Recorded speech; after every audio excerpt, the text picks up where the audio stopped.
Part 1. Love is Blindness. Corinne. Even at 5:45 a.m., the Celebrate's crew deck wasn't empty. Something fleshy and pink and snoring was splayed on an inflatable chair bobbing at one end of the swimming pool. A young stewardess reclined on a sun lounger, smoking, her red and yellow uniform revealing that she worked the breakfast buffet and either slept in her clothes or stored them in a ball on the floor of her crew cabin. Huddled around one of the plastic tables, 3 security guards argued in English about a soccer match and some goal that should never have been allowed. Shifts ran constantly and around the clock, the midnight buffet clear up, finishing only minutes before the breakfast prep had to start. It was always someone's spare moment before work, or smoke break, or post-shift crash, with the crew quarters impossibly cramped, below the waterline, and always smelling faintly, and sometimes not so faintly, of seawater and sewage. Everyone dashed outside to the crew deck whenever they could.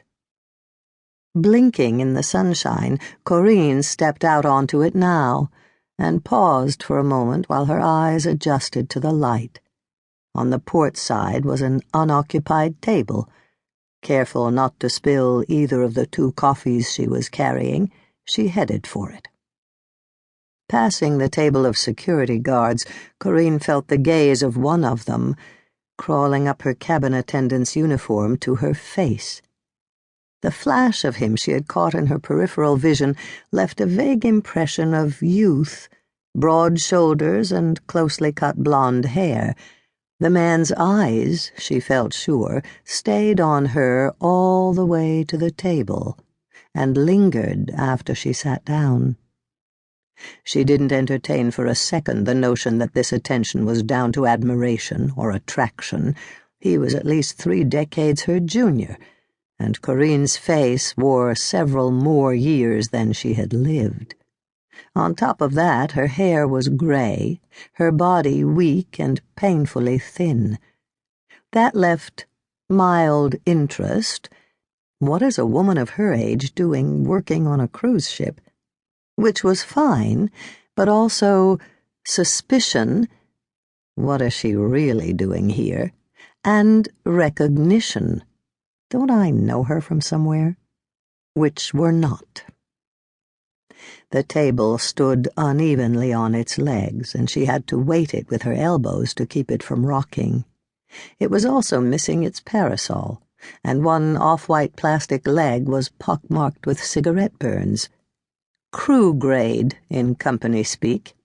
Everything the crew had was second-hand, from the flat-stained pillows on their bunks to the chipped crockery in their mess, all of it already used and abused by paying passengers until the Blue Wave Line deemed it no longer good enough for them.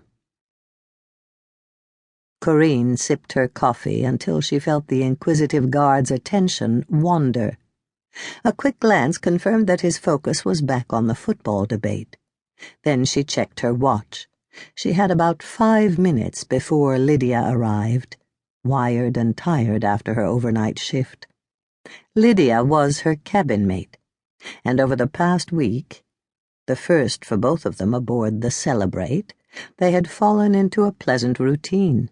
They met for coffee on the crew deck, just after Lydia finished her shift and before Corinne started hers, and again in the mess, just as Corinne was ending her workday and Lydia was gearing up for a new one.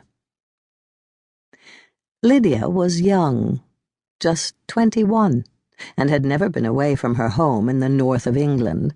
Corinne thought perhaps the girl found comfort in the company of a woman her mother's age. Not that Corinne minded in the least. Lydia was a warm, cheerful girl, and it was nice to have someone to talk to about normal, everyday things. The world outside the shadow. There was just enough time. Corinne pulled a small notebook from a pocket in her uniform skirt and